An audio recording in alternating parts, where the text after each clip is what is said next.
Hey everyone, welcome back. Did Atlas Earth stop working right after you updated your iPhone to a new iOS version? Here's the quick fix. First, restart your iPhone completely.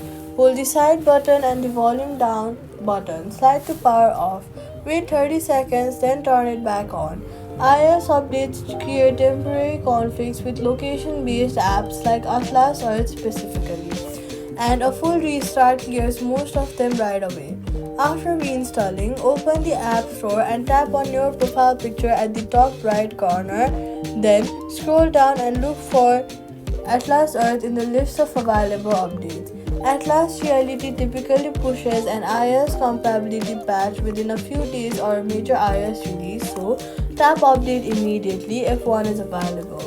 If there is no available update yet and the Atlas Earth is still broken, go to your settings, general, then iPhone storage, scroll down to the list of apps and find Atlas Earth, tap on it and tap Offload app. After offloading it, go to the App Store and reinstall it fresh from there.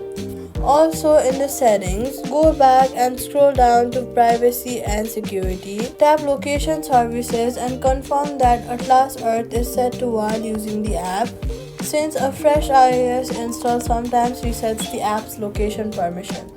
So all you gotta do is restart iPhone, check App Store for an update, offload and reinstall if needed, and confirm location, permissions, and settings. Atlas Earth works on your new iOS, and that's it. Subscribe.